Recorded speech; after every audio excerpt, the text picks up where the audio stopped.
Bíblia em Atos capítulo 27, verso 4 a 10, você pode se colocar em pé? Vamos refletir sobre a proteção nas tormentas.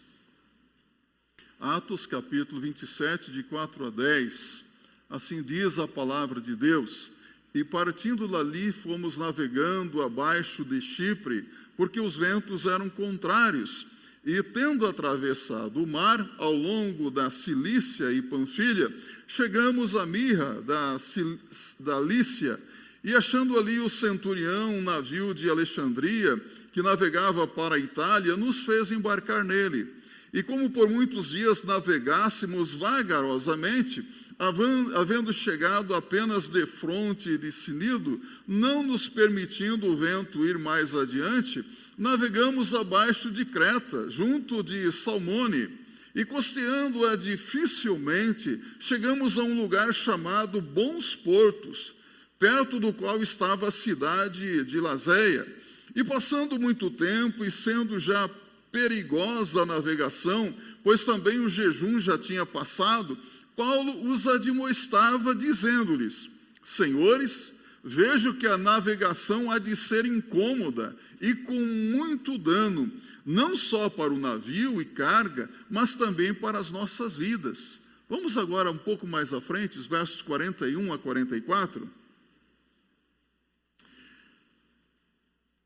O verso diz assim: Então a ideia dos soldados foi que matassem os presos para que ninguém fugisse, escapando a nado. Aliás, verso 41. Dando, porém, num lugar de 2 mares, encalharam ali o navio, e fixa a proa, ficou imóvel, mas a popa abria-se com a força das ondas. Então a ideia dos soldados foi que matassem os presos para que nenhum fugisse, e escapando a nado. Mas o centurião, querendo salvar a Paulo, lhes estorvou este intento, e mandou que os que pudessem nadar se lançassem primeiro ao mar e se salvassem em terra. E os demais, uns em tábuas e outros em coisas do navio, e assim aconteceu que todos chegaram à terra a salvo.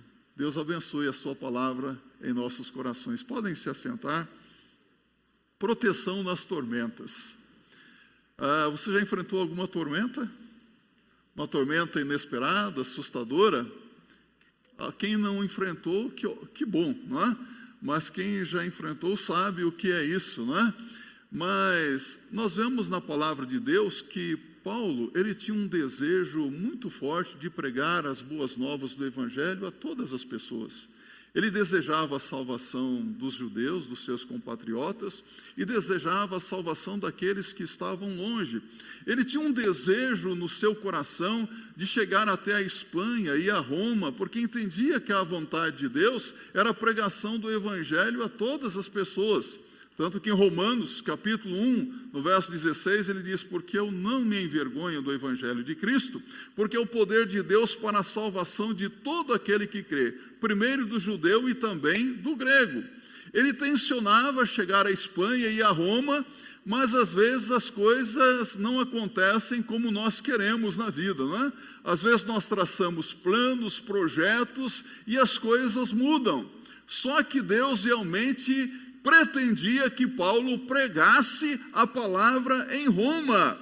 E você sabe, Paulo mesmo disse que Deus queria que ele testemunhasse em Roma. Em Atos capítulo 23, verso 11, Deus falou claramente com o apóstolo Paulo. E Paulo foi para Roma com a passagem paga pelo Estado. O Estado romano pagou. Esse missionário não teve nenhuma despesa, porque ele foi preso para Roma. Olha só, os planos de Deus se realizam. E foi escoltado ainda por os soldados. Paulo foi preso, sim. E quando ele estava realizando aquela viagem, ele sofreu um naufrágio. Toda aquela tripulação, os passageiros naufragaram. E Paulo sabia que Deus tinha um plano. E quando Paulo chega em Roma, a sua experiência em Roma foi algo surpreendente. Se você abrir a sua Bíblia, em Atos dos Apóstolos, aqui um capítulo à frente, 28, verso 30 e 31, a Bíblia nos diz como foi a experiência de Paulo em Roma. E Paulo ficou 2 anos inteiros na sua própria habitação que alugara, e recebia todos quantos vinham vê-lo, pregando o reino de Deus e ensinando com toda a liberdade as coisas pertencentes ao Senhor Jesus Cristo, sem impedimento algum. Meus irmãos, muitas vezes nós fazemos planos, projetos na nossa vida, e mesmo agindo de acordo com a vontade de Deus, as coisas não acontecem como nós desejamos. Surgem alguns percalços no caminho, surgem algumas situações inusitadas e parece que a direção está mudando, mas os propósitos de Deus, eles sempre se cumprem na vida de quem deseja fazer a vontade de Deus. Disso nós não podemos fugir. A viagem para Roma foi uma dessas viagens tenebrosas, assustadora, não é? Por quê? Eles começaram a enfrentar ventos fortes, veio um tufão, já imaginou isso? O barco era um bom barco, a tripulação era uma boa tripulação, havia um capitão, um contramestre, haviam pessoas capacitadas ali, mas aconteceu que aquele navio ficou fora do controle do capitão, do mestre, de todos que estavam ali, e aquele navio sofreu um naufrágio. E aquelas pessoas chegaram a uma ilha praticamente sem nada, eles perderam tudo. A carga, os bens, só escaparam com o bem mais precioso, a vida. Chegaram sãos e salvos ali. Então esse texto nos conta esta história de como o Senhor protegeu o apóstolo Paulo. O Senhor protege aqueles que são deles, não é verdade? O anjo do Senhor acampa-se ao redor dos que o temem e os livra. Repita isso comigo. O anjo do Senhor acampa-se ao redor dos que o temem e os livra. O Senhor guarda, o Senhor protege. Paulo foi protegido no naufrágio. Aqui o verso 14 a 41 de Atos, capítulo 27. Isso nos mostra a proteção de Deus nas tormentas, nas tempestades naturais e inesperadas. Lembro-me que quando eu era garotinho, mais ou menos nos meus 5 ou 6 anos de idade, a minha avó, os meus pais tinham medo de tempestades. E as casas no passado, vocês sabem que eram mais frágeis do que as casas de hoje, não é? Pelo menos na minha cabeça. Nós morávamos em uma casa de madeira e ela era coberta, não haviam telhas, era coberta de tabuinhas. Já viu casa coberta com tabuinhas, com tábuas? Tábuas até um desenho bonitinho. No sul do Brasil ainda é comum um pouco disso. Mas quando vinha uma tempestade com vento, sabe o que os meus pais faziam? Nos colocavam embaixo de uma mesa forte, para que se porventura o vento descobrisse a casa, a nós não fôssemos feridos, machucados com algo que caísse na cabeça. Imagina essa cena. Era uma maneira que eles encontraram de nos proteger das tempestades, das tormentas naturais. Sabe, quando eles embarcaram para Roma, a viagem parecia tranquila, um vento calmo, um barco bom, gente capacitada conduzindo aquele navio, e os passageiros estavam em segurança. Mas se você observar aqui no verso 4, a Bíblia diz que começaram a soprar os ventos. E a Bíblia diz assim, passando muito tempo e sendo já perigosa a navegação, pois também o jejum já tinha passado, Paulo os admoestava dizendo, senhores, vejo que a navegação há de ser incômoda e com muito dano, não só para o navio e carga, mas também para as nossas vidas. Paulo percebeu que os ventos mudaram, ou seja, o vento sul começou a soprar. Eram ventos contrários, nos diz aqui a palavra de Deus. Eram ventos muito fortes. Era a tempestade chamada Euroaquilão. A Bíblia diz no verso 14: mas não muito depois, Deus deu nela um pé de vento chamado Euroaquilão. Era uma tormenta, um tufão muito forte. E eles estavam no meio de tudo aquilo. Quando chega a tormenta, a coisa se complica. A situação se transtorna. E agora, o que é que nós vamos fazer? A tempestade surgiu. Parecia que tudo estava indo muito bem, tudo estava tranquilo, mas de repente vem uma tempestade assustadora, inesperada. Não é assim na nossa vida? De repente parece que tudo está indo muito bem, um vento calmo, tranquilo, uma brisa suave. Que maravilha, como que está gostoso, não é? Refrescante, e de repente começam a soprar os ventos fortes e a situação fica muito difícil, complicada. E agora o que é que vai ser? Como é que nós vamos sair dessa? Nós precisamos prestar atenção, meus irmãos, não somente na calmaria, quando tudo vai bem, mas precisamos observar se há alguns sinais de que algum vendaval se aproxima. Preste atenção nos ventos contrários.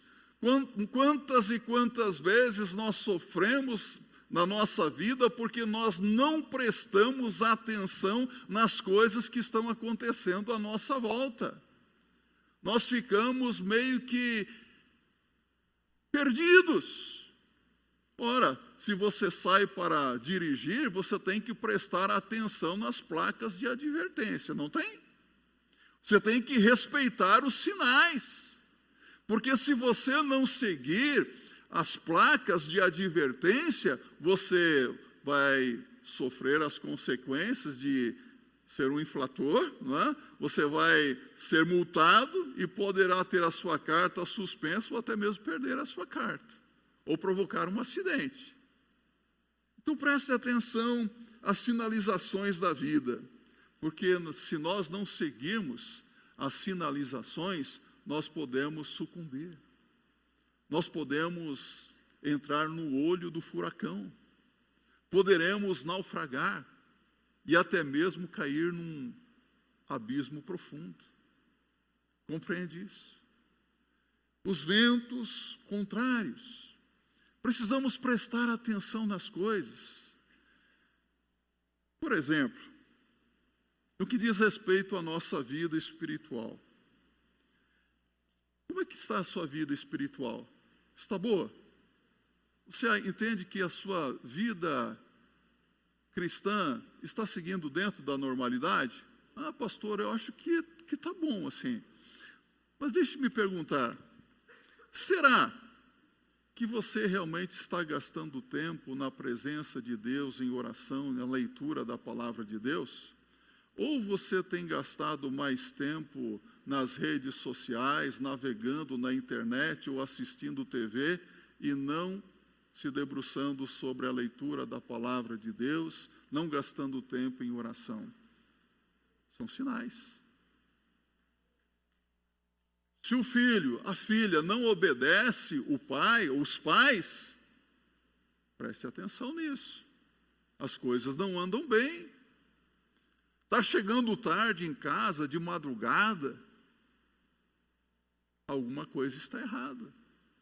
Preste atenção nas coisas que estão acontecendo. É interessante que há pessoas que estão de longe, mas estão observando alguns sinais, mas às vezes o cidadão não está vendo, não está enxergando, mas quem está do lado de fora está vendo. Existem algumas janelas da psicologia, que são 4 janelas. Tem coisas que eu vejo e você não vê. Tem coisas que você vê e eu não vejo. Tem coisas que só nós vemos e tem coisas que ninguém mais vê. Mas tem coisas que só Deus vê, a 5ª janela. Às vezes há pessoas que olham para mim e para você e veem coisas que nós não estamos vendo. E nos exortam. Olha, parece que isso é assim. Aí quando você ouve aquela palavra, você fala, não, isso aí é um ventinho. É uma marolinha. Isso não é nada. Sabe o que Paulo disse? Falou, olha, parece que teremos dano, não só para o navio, a carga, mas também para as nossas vidas. E olha o verso 11. Mas o centurião cria mais no piloto e no mestre do que na palavra de Paulo. Opa! Ele confiava mais em quem? No capitão. Quem é Paulo para entender de navegação? Ele entende mais do que o capitão? Ele entende mais do que o contramestre do navio? Quem era Paulo? Pergunto para você, quem era Paulo? Paulo era um servo de Deus. Ele tinha experiência de vida. Ele tinha experiência com Deus. Então o centurião não deu ouvidos à palavra daquele servo de Deus e deu ouvidos à palavra daqueles que tinham mais capacidade, eram mais instruídos. Há muitas pessoas que hoje estão acatando o que diz o professor universitário, está acatando o que diz lá o político tal, está acatando o que diz este ou aquele cientista e está colocando em descrédito a palavra de Deus. Por exemplo, se o seu professor ou a sua professora diz que Deus não existe ou coisa assim, saiba que ele não conhece nada de Bíblia, ele tem apenas um verniz de cultura, ou seja, ele é igual barata, só tem aquele verniz por cima. Não é nada aos olhos de Deus. Quantos estão hoje buscando conselhos em quem não pode ajudá-los? Sabe, quantos filhos choram e choram amargamente hoje porque não ouviram os conselhos dos seus pais. Talvez aqui mesmo nesta noite há pessoas que digam, puxa, se eu tivesse ouvido os conselhos dos meus pais, hoje a situação seria diferente. Eu ouvi esses dias que um homem conversando com outro disse assim, se eu tivesse ouvido o conselho que o meu pai me deu quando eu era jovem, hoje eu não seria um homem rico, eu seria um milionário. E o outro ficou curioso e disse, e qual foi o conselho que o seu pai te deu? Ele disse, eu não sei, eu não ouvi. Há pessoas que não ouvem os conselhos dos pais. Você filho, você filha, ouça o conselho que o seu pai, que a sua mãe te dá, mesmo quando você achar que ele estiver errado. Ouça. Quantas pessoas hoje estão completamente perdidas porque não acataram, por exemplo, uma simples orientação do seu líder espiritual, do seu pastor, por exemplo. Ah, eu sei o que é melhor para a minha vida. Quem ele pensa que é para dizer isso ou aquilo, não é? O que esse homem fez foi desprezar o conselho dado pelo apóstolo Paulo. Muitos jovens hoje estão com a sua vida arruinada, porque estão aqui na igreja, às vezes, cantando, que é bonitinho cantar na igreja, não é bonito? Aí você vê o jovem cantar na igreja, que maravilha, levanta a mãozinha para cima, ó Senhor, nós te adoramos, é lindo isso, né? E alguns cantam bonito, foi aquela voz linda, mas o problema é que no decorrer da semana, quando ninguém mais está vendo, vai lá para um barzinho, uma baladinha, boate, nem sei se tem mais isso, e a vida fica arruinada, destruída, porque não acata orientação. Eu sei o que é melhor para a minha vida. Sabe mesmo o que é melhor para a sua vida? Sabe?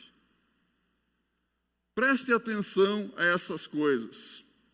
Às vezes, aqueles que nos orientam dentro da palavra de Deus parece que estão errados. E às vezes a maioria parece que está certa hoje, não é? A maioria sabe o que é melhor. Aquele que está certo, às vezes, é tido como errado. Uma inversão tremenda de valores hoje. Olha só, por um momento parecia que Paulo estava errado e que todos os demais estavam certos. E o que aconteceu? Diga para mim o que aconteceu. A tempestade veio. A tripulação estava ali lutando para manter aquela embarcação sob controle, e eles lutavam muito, nos diz a palavra de Deus. Acompanhem comigo aqui os versos 15 a 20, olha que situação. E sendo o navio arrebatado e não podendo navegar contra o vento, dando de mão a tudo, nos deixamos ir à toa, ou seja, o barco seguiu à deriva. Você já entrou num barco que está à deriva? Eu fiz algumas viagens em alguns barquinhos ali na região do Pantanal, e no Rio Paraguai, e era o barquinho Betel. E nós estávamos descendo o Rio Paraguai e fundiu um motor Volvo. E ele estava navegando. Sabe o que aconteceu? Sabe o que é um barco à deriva? Só o leme ali tentando consertar. Você vai andando e a situação, ainda bem que estava mais ou menos 6 quilômetros por hora, não andava muito. Depois, com muito custo, encostou o barquinho ali à margem do rio, amarrou, e o piloteiro lá começou a mexer no motor ali, e ele deu uma consertada, e o motor, mesmo fundido, funcionou, e começamos a seguir lentamente. Eles estavam aqui à deriva. E olha o que diz a palavra de Deus. E levando este para cima, usaram de todos os meios, cingindo o navio e temendo darem à costa de Sirte. Amainadas as velas, assim foram à toa. E andando nós, agitados por uma veemente tempestade, no dia seguinte aliviaram o navio. E ao terceiro dia, nós mesmos, com as nossas próprias mãos, lançamos ao mar a armação do navio, e não aparecendo, havia já muitos dias nem sol, nem estrelas, e caindo sobre nós uma não pequena tempestade, fugiu-nos toda a esperança de nos salvarmos. A situação estava fora do controle deles. Eles não tinham mais o controle da embarcação. Olha aqui para mim. Mesmo quando nós não tivermos mais o controle da nossa embarcação, mesmo quando o nosso navio estiver descontrolado, Deus está no controle. Deus está no controle. Deus está cuidando de tudo.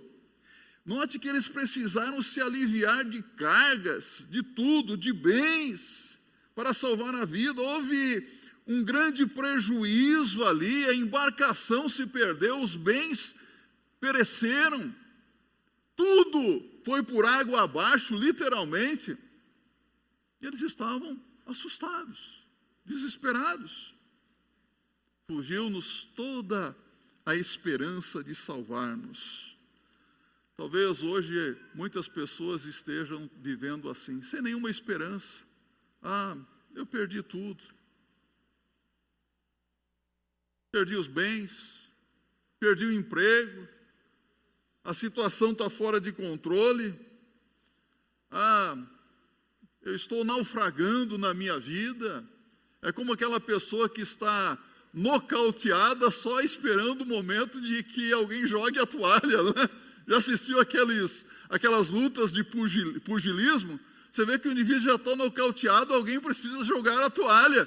Às vezes nós estamos assim, já parece que estamos nocauteados e só falta alguém jogar a toalha.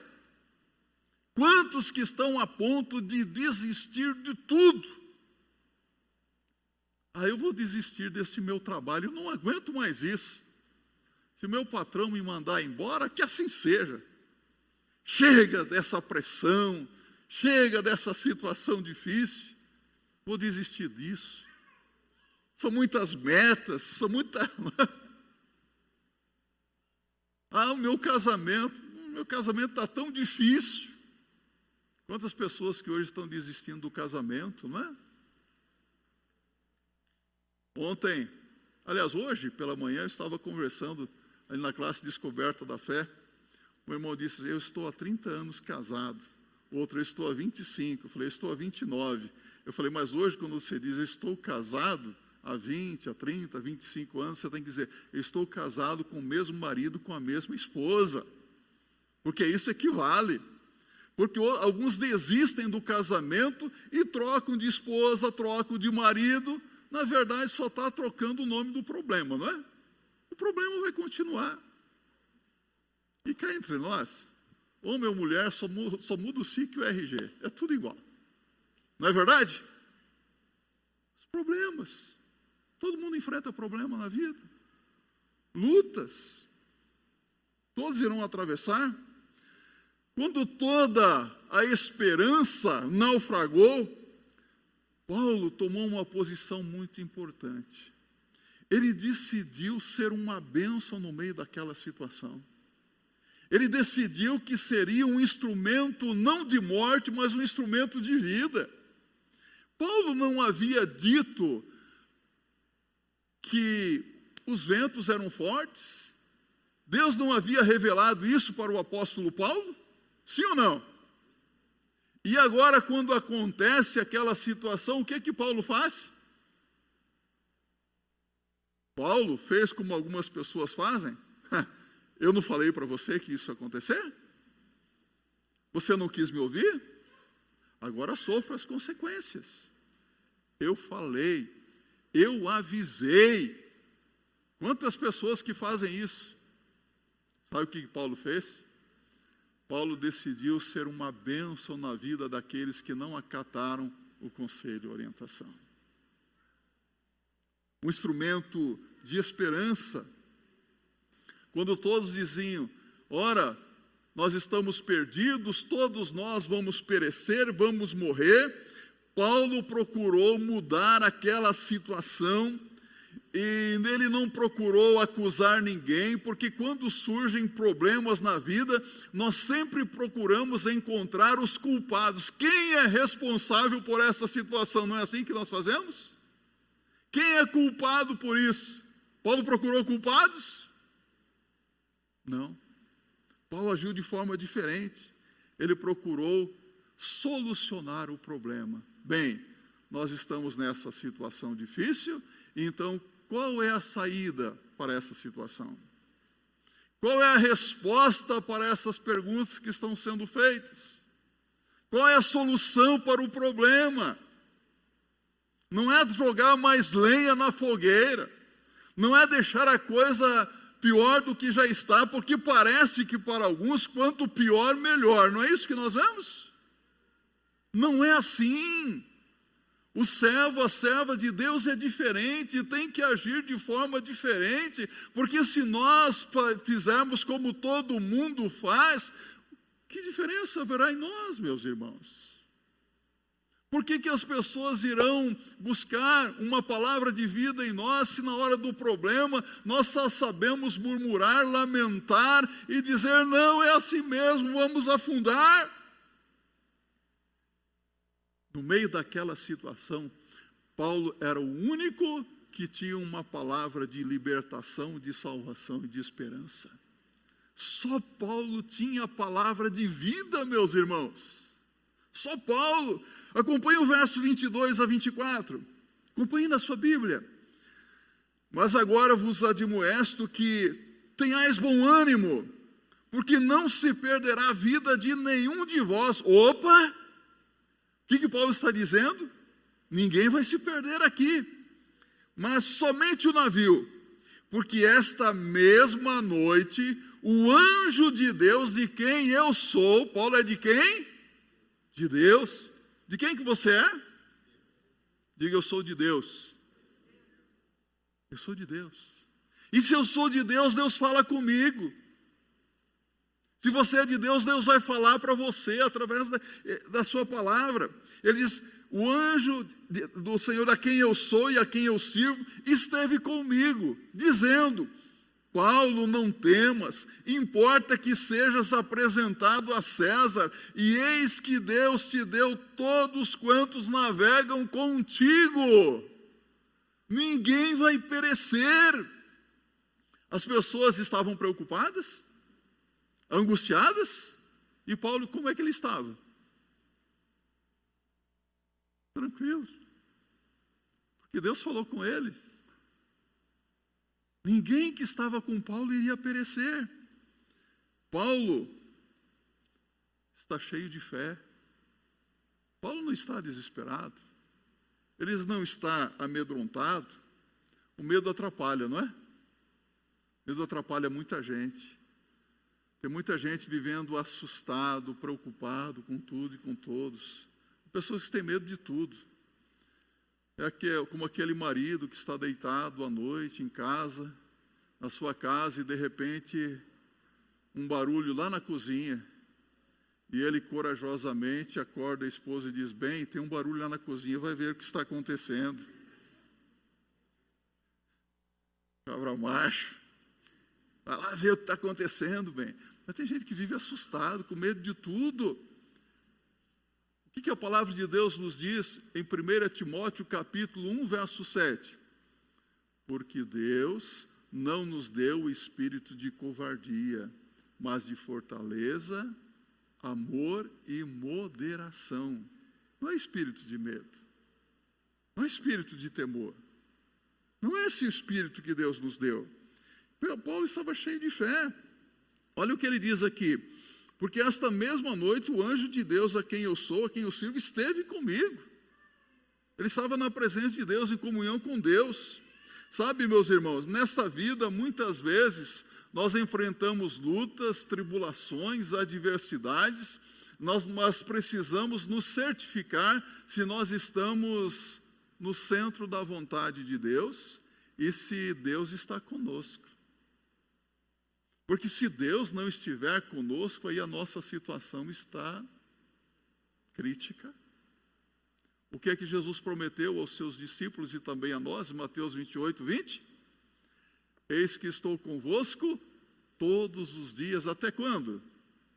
Até a consumação dos séculos. Então você precisa sempre certificar: Deus está comigo? Deus está no meio deste negócio? Deus está no meio dessa situação? Se Deus está conosco, amém. Agora, se Deus não está conosco, misericórdia. Se Deus é por nós, se Deus for contra nós, quem será por nós? Deus presente na vida. Deus não desampara aquele que o busca. Deus não desampara quem confia nele. Deus não desampara quem teme o seu santo nome. Deus não deixa ninguém desprotegido se realmente estiver com a sua fé firmada no Senhor. É interessante que a Bíblia nos diz que esse barco, ele encalhou, e quando ele encalhou, ele estava partindo, a polpa dele estava rachando. Se você observar isso, até parece o Titanic, não é? Estava afundando. E o que eles fizeram? Para o barco ficar firme ali, eles lançaram âncoras, não é isso que diz? Quantas âncoras eles lançaram aí? 4 âncoras. Estava bem seguro o barco, para que desse tempo de eles se escaparem daquela situação. Às vezes, na nossa vida, nós chegamos a um determinado momento, a uma situação tão crítica, que nós temos que parar. Falar: para tudo. Vamos parar. Chegamos aqui, a tempestade está assustadora, então nós vamos sair com o que é mais precioso, a nossa vida. Cuida do que é mais precioso, cuida do que é teu, cuida da tua alma, cuida da tua vida. E eles lançaram âncoras ali. Aí nós podemos pensar, quais são as âncoras espirituais que nós podemos lançar também? A fé. Em todo momento eu preciso crer, depender de Deus, crer no invisível, crer que Deus pode nos tirar de toda e qualquer situação de miséria, de morte.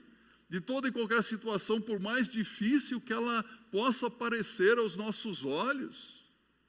É preciso parar e adorar a Deus, porque é muito fácil, como já disse para vocês, nós adorarmos, louvarmos a Deus quando nós temos dinheiro para pagar as nossas contas, quando nós temos saúde física, emocional, aí fica fácil, não é?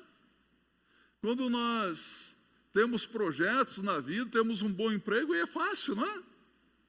Mas, quando somos acometidos de alguma enfermidade, quando estamos desempregados, sem dinheiro no bolso, o que é que nós fazemos?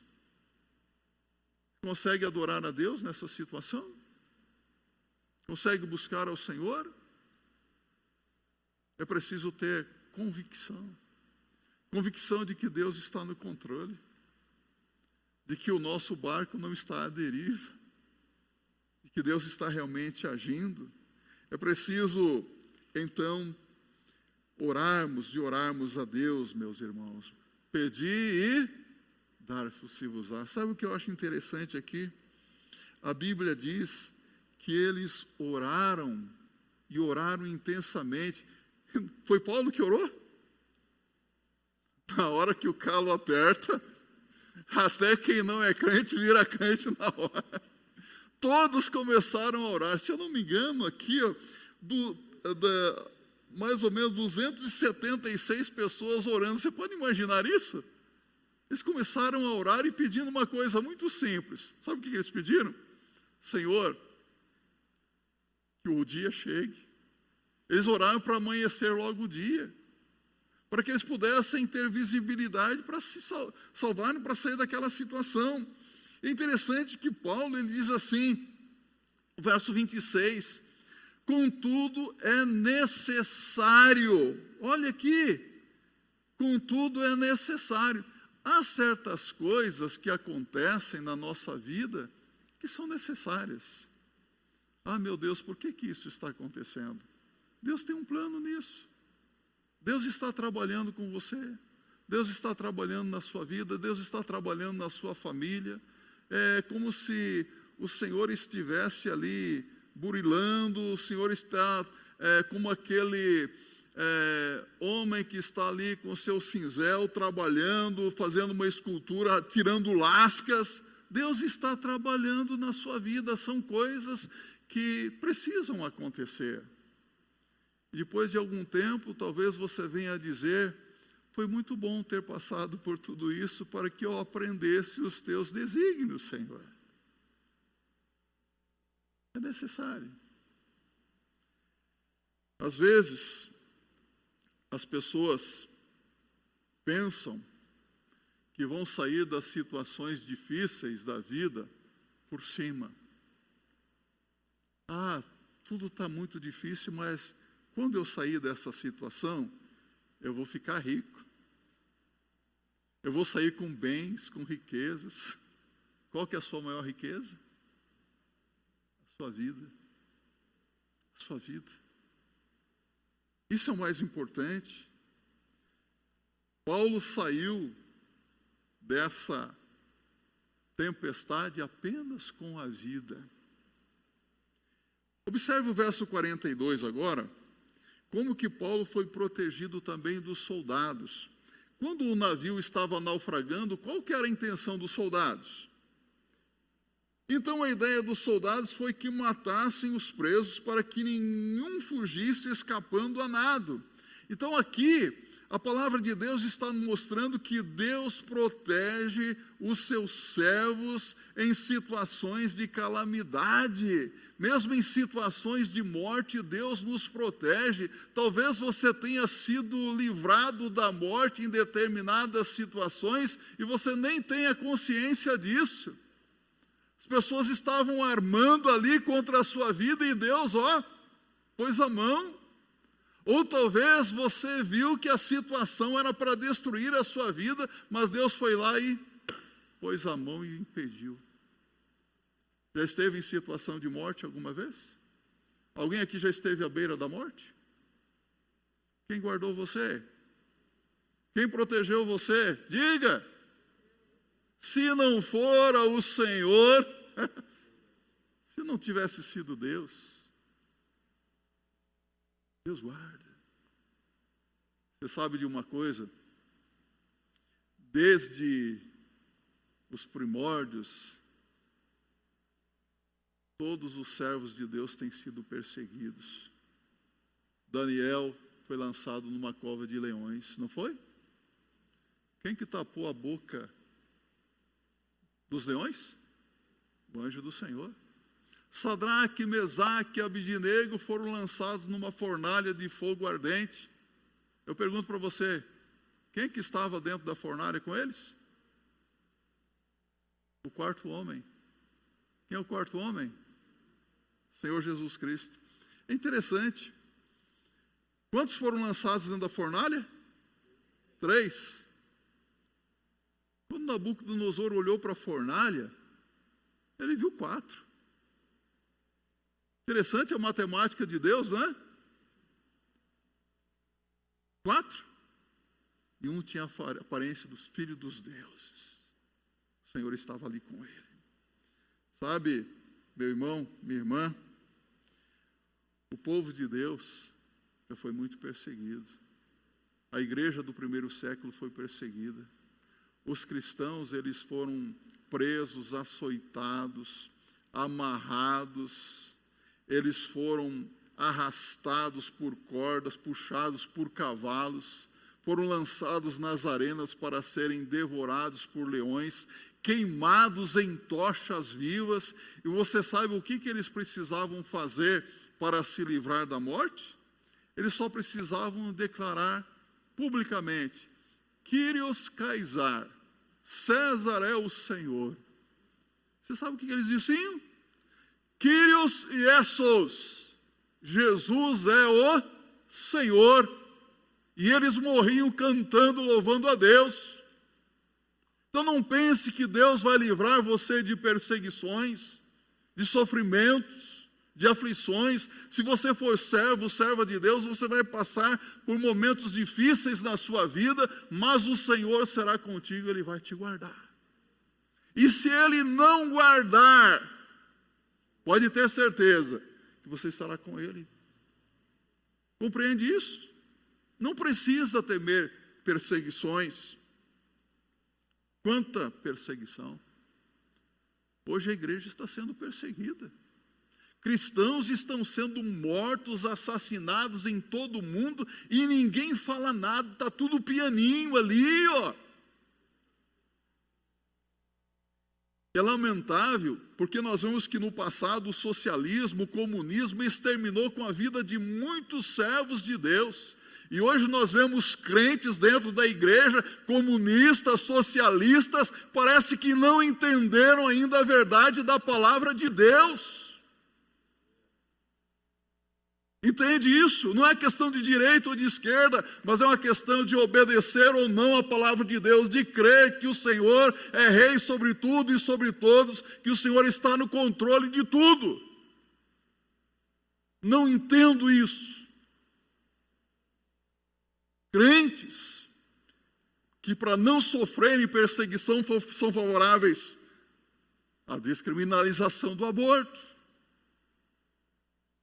para fazer média com os outros, né? Eu sou favorável à legalização da maconha. Ah, mas por quê? Não, porque maconha não é nada. Os traficantes estão preocupados com drogas mais pesadas. Ô, cidadão, todos os que querem servir a Cristo piamente padecerão perseguições. Se você não sofrer perseguição na sua vida, tem alguma coisa errada. Alguma coisa está faltando.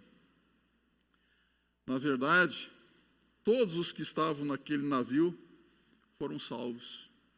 Eu pergunto para você, por que eles foram salvos? Pensa um pouquinho, por que aquelas pessoas foram salvas? Aquelas pessoas foram salvas por causa da presença de um servo de Deus dentro do navio com eles. Aquelas pessoas foram salvas porque Paulo, um homem temente a Deus, estava ali dentro.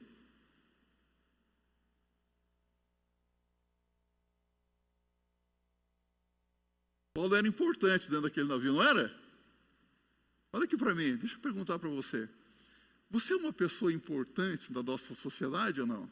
Ah, pastor, eu não sou político, eu não tenho dinheiro. Você é uma pessoa importante ou não? Paulo era um homem justo? Sim ou não? Paulo era temente a Deus? Você é uma pessoa temente a Deus? Você é servo de Deus já? Você já entregou a sua vida para Jesus? Você é uma pessoa importante ou não? Interessante que se você abrir a sua Bíblia em Gênesis 18, 27 a 33, nem precisa abrir. A Bíblia nos conta uma história. Os anjos do Senhor visitaram a Abraão e disseram, olha, nós vamos destruir Sodoma e Gomorra. Aí Abraão se lembra do seu sobrinho Ló e da família, dos moradores de Sodoma e Gomorra. Aí Abraão começa a interceder, fala, Senhor, se houverem 40 justos, Deus diz, por amor dos 40 não destruirei. Senhor, eu me atrevo a perguntar, e se houverem, não 40, mas 30 justos, por amor dos 30 não destruirei. Senhor, tal, e se houverem 20 justos, por amor dos 20 não destruirei. E Senhor, se houverem 10 justos, por amor dos 10 não destruirei. O que aconteceu? Sodoma e Gomorra, cidades impenitentes foram destruídas. Mas Ló e a sua família escapou. Apenas a mulher de Ló olhou para trás, foi convertida numa estátua de sal. Por que eles foram salvos? Por causa da intercessão de um justo, não é? A oração de um justo pode muito em seus efeitos. Se você orar, se você clamar, Deus pode abençoar o nosso país. Você crê nisso? Deus pode mudar a situação da nossa pátria. Se você buscar a Deus, as coisas mudam. A situação se resolve. Deus pode livrar o nosso país de muitos males e abençoar por causa de poucos justos. E assim eu pergunto então para você, o quanto você é uma pessoa importante para o Brasil? Você é ou não importante para o Brasil?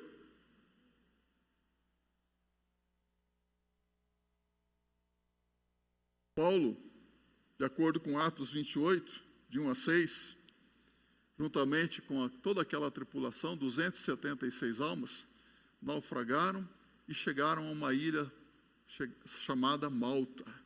Chegaram náufragos ali, sem nada. E olha o que acontece ali. Acompanhe a sua Bíblia comigo. E havendo escapado, então souberam que a ilha se chamava Malta. E os bárbaros usaram conosco de não pouca humanidade, porque acendendo uma grande fogueira, nos recolheram a todos por causa da chuva que caía e por causa do frio. E havendo Paulo ajuntado uma quantidade de vides, ou seja, de gravetos, e pondo-as no fogo, uma víbora fugindo do cador lhe acometeu a mão. E os bárbaros, vendo-lhe a víbora pendurada na mão, diziam uns aos outros, certamente este homem é homicida, visto como escapando do mar, a justiça não o deixa viver. Mas sacudindo ele a víbora no fogo, não sofreu nenhum mal. E eles esperavam que viesse a inchar ou a cair morto de repente, mas tendo esperado já muito, e vendo que nenhum incômodo lhe sobrevinha, mudando de parecer, dizia que eram um Deus. Interessante isso aqui, né? Quando eles chegaram ali, os bárbaros, aqueles que não eram romanos, quem não fazia parte do Império Romano era bárbaro, eles usaram de muita humanidade, cuidaram dos presos, de todos, acenderam uma fogueira, e Paulo, querendo ajudar, foi pegar ali também algumas vides, não? Você já foi pegar graveto alguma vez em algum lugar para acender uma fogueira? Foi pegar alguns gravetos, e quando ele estava pegando gravetos, uma víbora, uma serpente venenosa grudou na sua mão. E as pessoas começaram a olhar para ele. Certamente esse é assassino. Escapou do naufrágio, agora vai morrer. Ó, a justiça não o deixa viver. Ficaram esperando ele inchar e cair mortinho da Silva.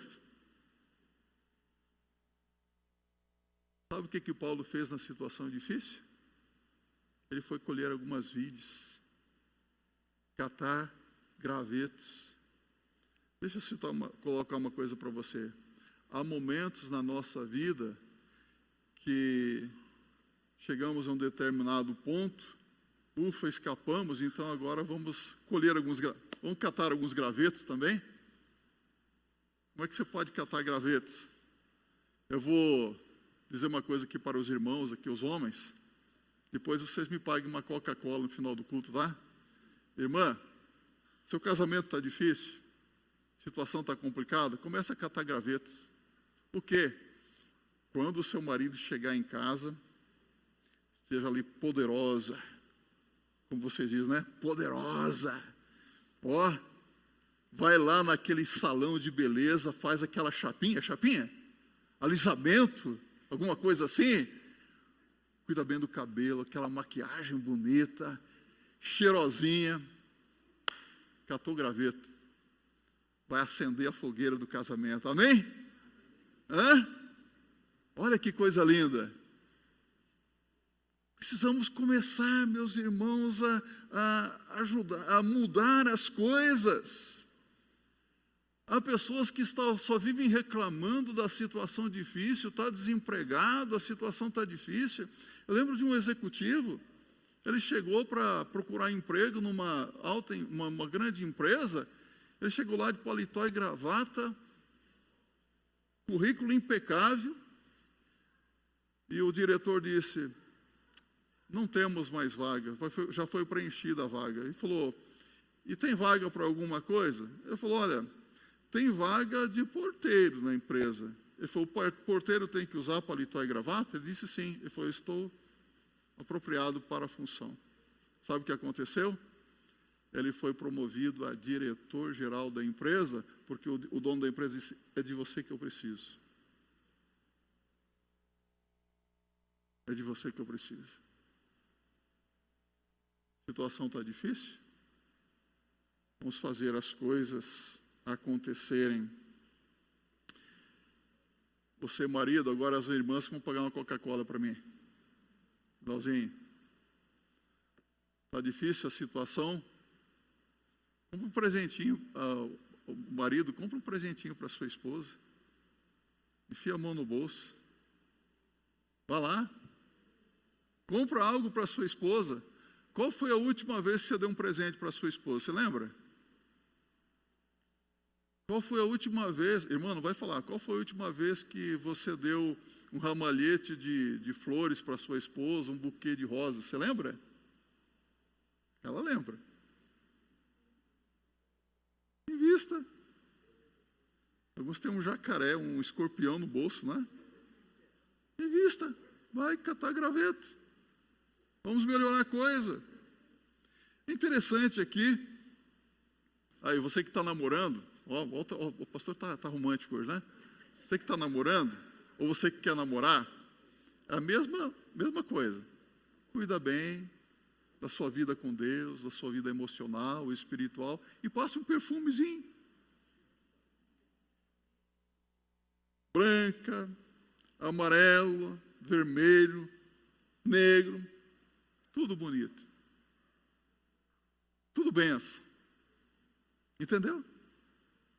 É só fazer a sua parte. Que Deus faz a dele. Tem coisas que você não pode fazer e Deus pode fazer. Milagres acontecem, não é? Às vezes a situação está tão difícil. Fala, meu Deus, como é que eu vou resolver a situação? Deixa eu falar uma coisa aqui para você. Ontem eu testemunhei aos irmãos uma situação, o Clóvis ali, onde nós conversamos. Eu era pastor auxiliar nesta igreja em 1990, faz tempo. Aí eu conheci a bela Giselda, que orou aqui, né?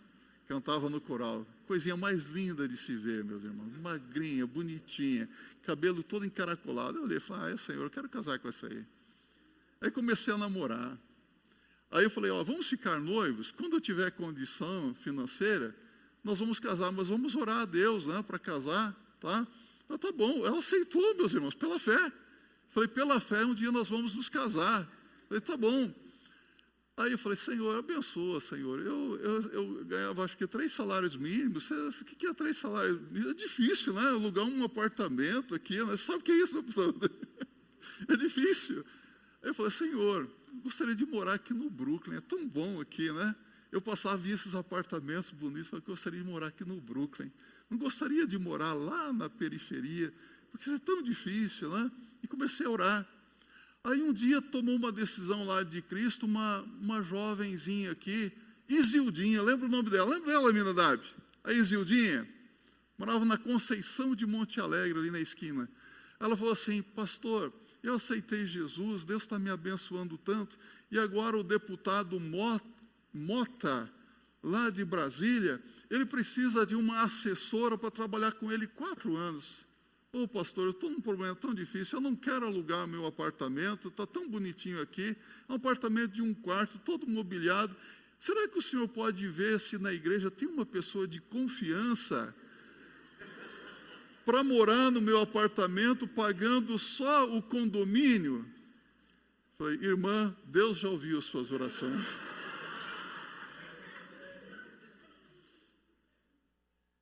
Já, pastor, já. Eu aceito a oferta, irmã. O que aconteceu? Casei sem dinheiro, morei no Brooklyn 2 anos aqui. Pá, na faixa.